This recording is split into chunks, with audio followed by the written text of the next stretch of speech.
What is up, everybody? Welcome back to the Russell Journal. My name is Russell, and this is my journal entry for Wednesday, December 21st, 2022.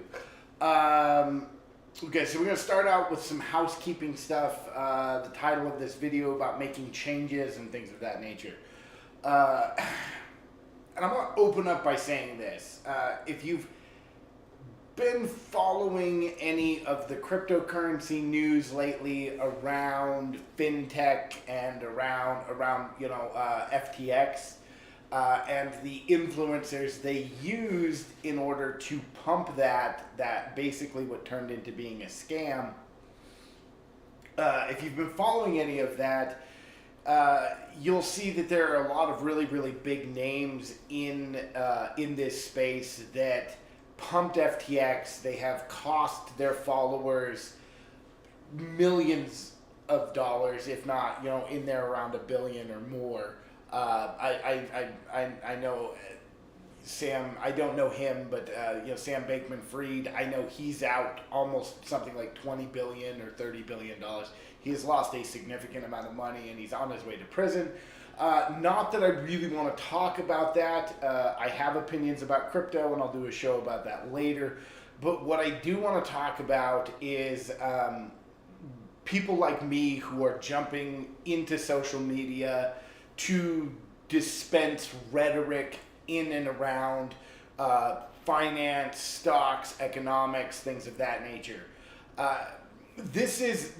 There's a problem here, and it's a lot of it seems unwarranted, or a lot of stuff around this is really, really frustrating. Unwarranted is the wrong word here. You take a guy like Meet Kevin, and I would not dog on Meet Kevin. The guy has made millions of dollars. He's done it through real estate. He's had successful trades. He's managed to build a successful online business and a successful online following. The whole point of this is not to dog on Meet Kevin. Unfortunately, when I look at somebody like Meet Kevin and I look at trading in the stock market, and Meet Kevin is nothing more than a portfolio manager for the most part. He's not a trader. So you have this point of confusion with Meet Kevin where really where's the balance between following him to help manage some type of portfolio, get some information, rhetoric, conversation around that, and then the point where there's some sort of trading advice. And I don't want to get caught up in that. I don't want to be Meet Kevin, in that my goal by no means is to garner a huge following and tell you what stocks to buy. I don't want to be a Ross Cameron or any of these. What the point of this channel is there are 2 points to this big channel. It's big channel, it's a tiny channel. But there's 2 points to it. And the first one is a catalog of what I think and believe around the stock market and economics and trading. Okay, this is the part of this that when there's nobody watching this show, this is why I keep doing it, is because I need some type of record of what I said, what I thought, what I felt, what I was looking at, what news, and even a comparison of how that is reflected within the market. Okay, so for me, there's that sort of element to it. The second point of this is to open up the conversation around trading. This is why I'm not afraid to be a little brazen and just say things bluntly and see who will push back.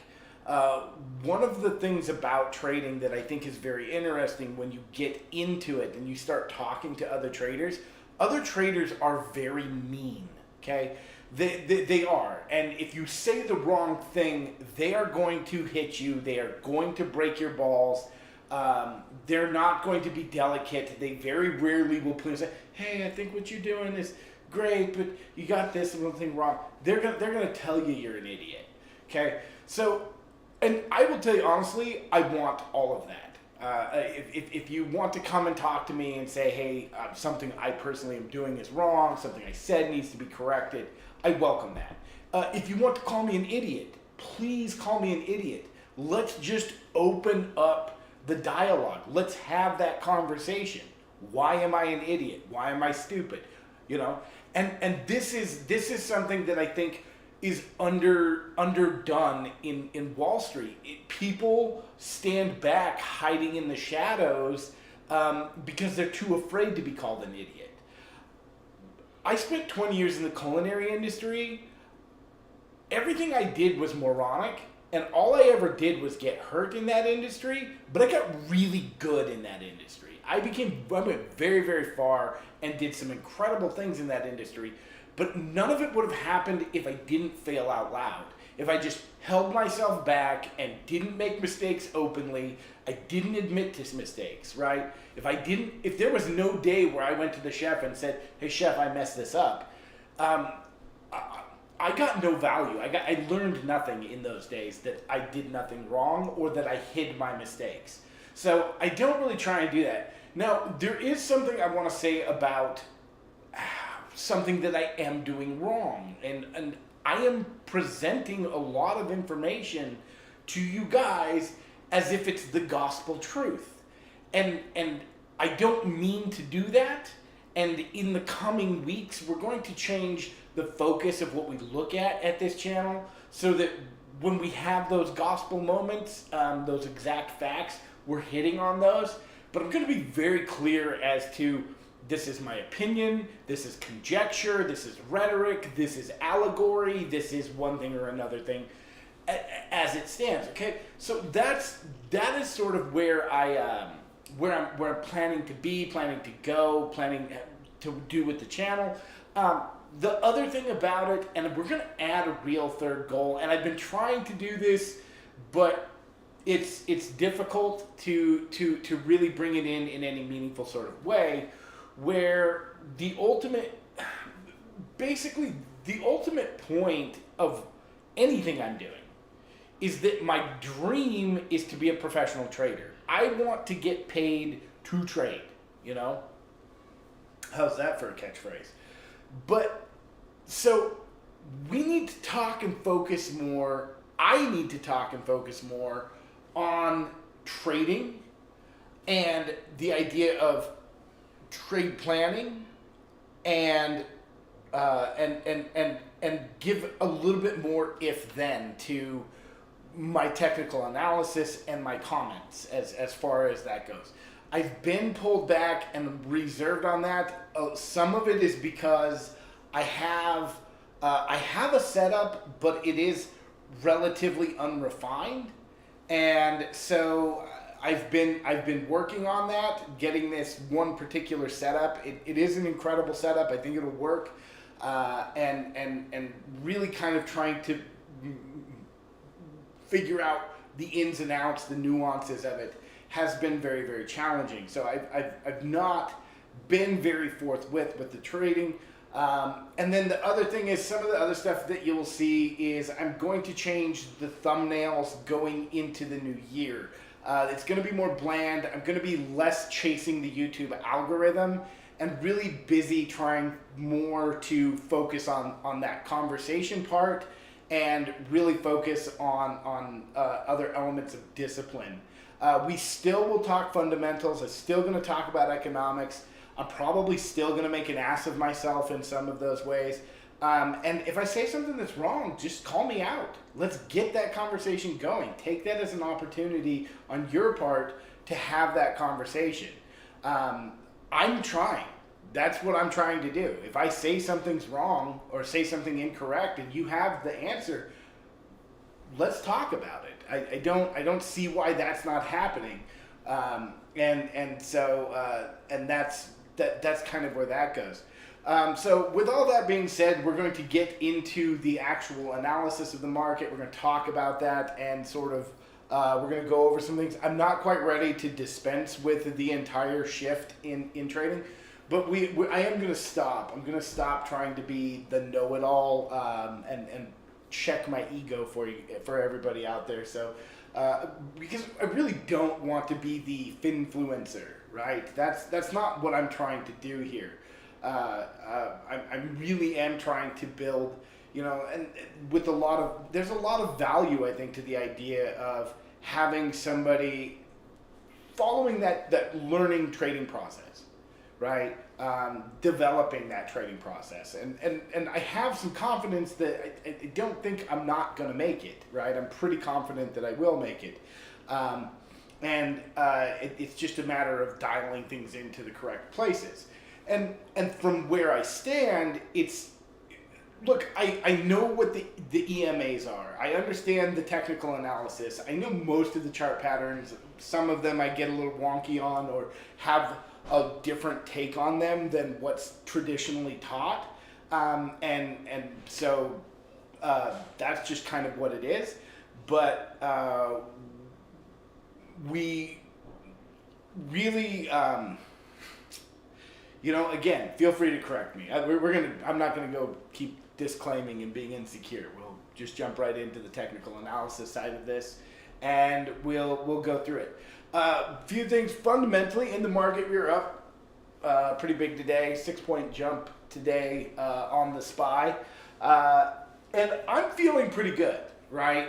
I'm feeling pretty good. I called for this bounce, and what I am looking for here is I am looking for this to come up to the mean or the 18-day moving average. That's where I'm looking for this to move to coming into tomorrow.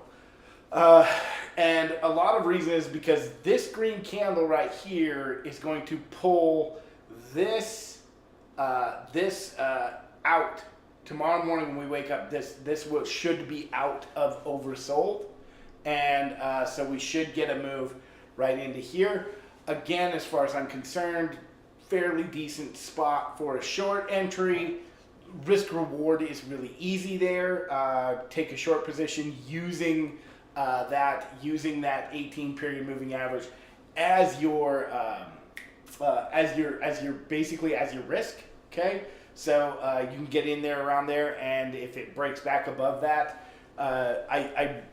and this is not advice to you. I'm not telling you how to trade. Let me rephrase this. What I would plan to do is go short off of the 18-day moving average. This is what I would plan to do. I would use that 18-day moving average as my risk. This is what I also plan to do. If we get candle closes above the 18-day moving average, I will stop out of the trade. If when we don't get those candle closes, if the trade works out, I will personally be targeting down here the lower Bollinger Band. This is what I would plan to do. Okay, looking for a rejection of the 18, looking for the lower Bollinger Band, break above there. Two things: flip long, and two, that's my risk level. Enter in there. It's pretty simple. Risk reward is pretty easy. What you'll want to watch out for here, what I will be watching out for here, is theta and theta burn. Okay, I'm gonna be very challenged to get theta and theta burn. Again, like I said, not very complicated as far as the trade setup goes. You can switch over the 4-hour and see the changes actually starting to happen, the transition happen to get you into this position. Now, again, rule of thumb that I also know is that the first challenge of usually any main moving average is typically rejected. Okay? So now keep in mind here, one other thing though, is that you sliced right on this, you sliced right through the 18. It did not act as support once you got here at all.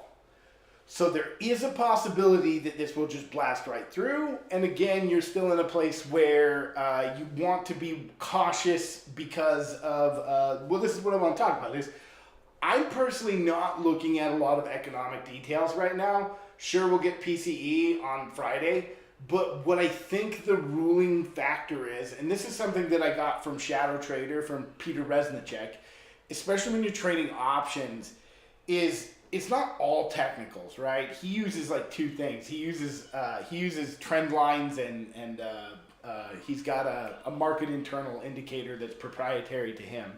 But there's two things that's what he uses. But what he talks about in a lot of his videos is the ruling principle. Okay, so this is where we find convictions in our trades. Okay, convictions are challenging. I struggle with them because convictions also make bad trades, right? They can. If you don't want to marry or fall in love with your trade, or at least I'm trying not to most of the time. Most of the time I'm not. Most of the time I want in and out very quickly. But really looking to some longer stuff. It's to some more swing type setups and stuff like that. Moves like this. Yeah. Anyway, I'm kind of running out of steam and running out of thoughts here. All right. So here we go. Okay. So jumping really into the basic technicals, you've got your oversold here. Okay. You got a green bar here, which means this is more than likely coming out of oversold. You got your seasonality with your Santa Claus rally, which right now that will be the main narrative. And so with that being the main narrative, you've got guys who will be really pushing this going into the coming weeks. From what I understand, Nike did some really good stuff, and FedEx also had some really good stuff that they're reporting on. And that may actually lead into a real Santa Claus rally. People are going to think, well, things aren't as bad as we thought they were, and they may come and start buying. Where that means as far as technicals go, technicals is technicals. We'll follow the technicals. Really, as far as what I'm thinking is like, there is a market sentiment.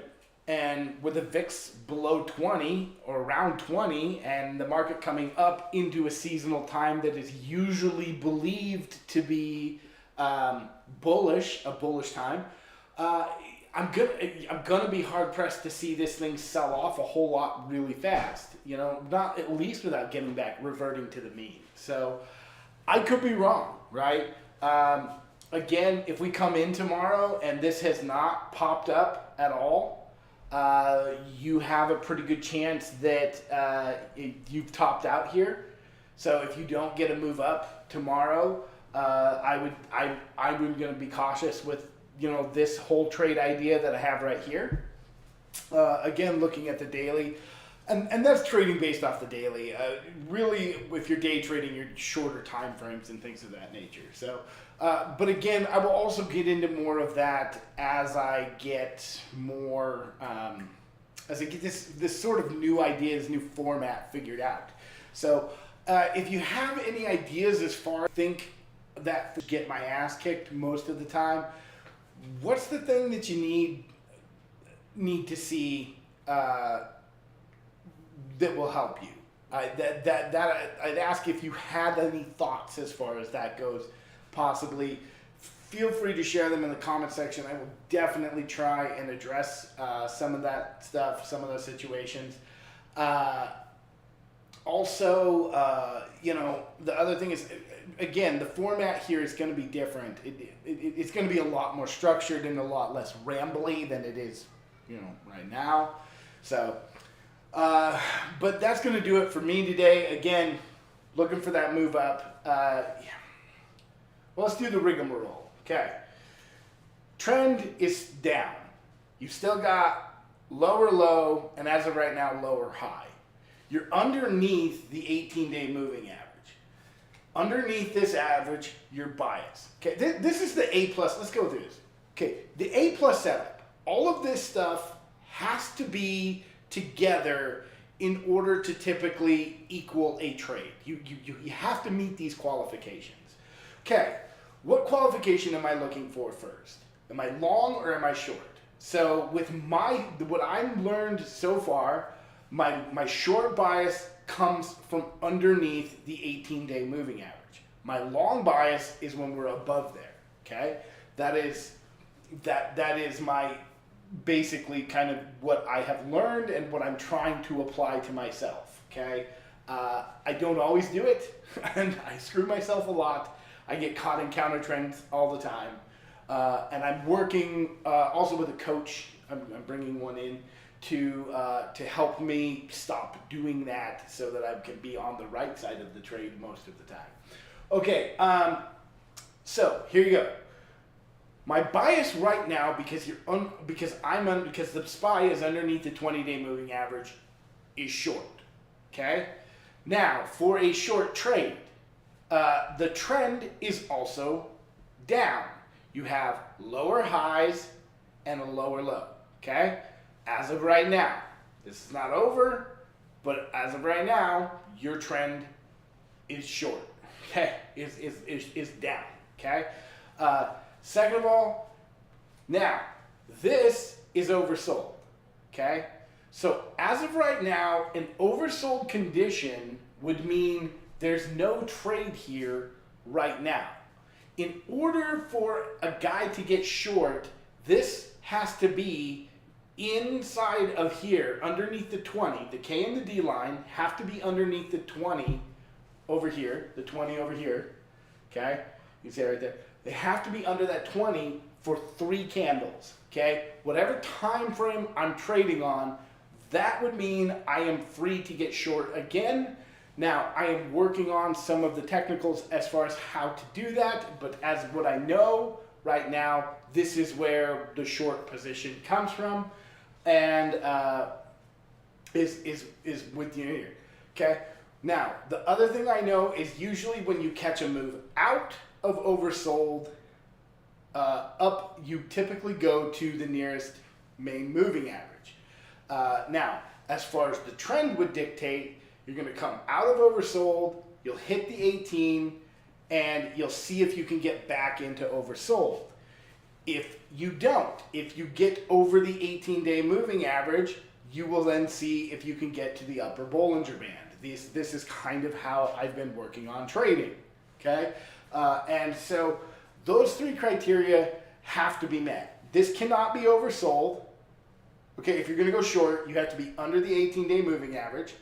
The trend has to be down, and this cannot be oversold unless it's embedded, which means it's been down here for at least 3 candles, okay? So that is when you can begin to take short trades with this here. Now, if it's not oversold, right? Let's say you're, for all intents and purposes, you're back over here somewhere, right? And you make this isn't going to work for this. If it's not oversold, right? Like, let's say it's coming out of overbought. It's okay to get short and catch this ride back down to the 18, okay? That is something else. That's another trade. This thing provides basically 3 types of trade setups with that in mind. Even in a bullish market, if you lose the embedded reading up here, right, you can get short and ride it to the 18. But you want to come out and take profit off of the 18. Now this time, again, you got under it, you got almost down kind of to the lower Bollinger Band, but then you got this spike back in this direction, right? Same thing that happened here. If you go back, this was the Powell, he gave that speech that day, that keynote, and notice how, again, you could have ridden it, you couldn't have. That wouldn't have worked. I'll try to find some examples of this. This show's kind of running on and I'm rambling. But we'll get more into it as far as that goes. We'll talk about it more, and maybe that will be part of the format, is reviewing the trade setup.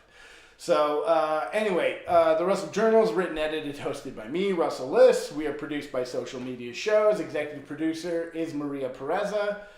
Give them, if you want to do a show, give them a call. They will hit up socialmediashows.com. They would love to work with you. You would have a blast working with them. And until tomorrow, pretend I said some sort of catchphrase.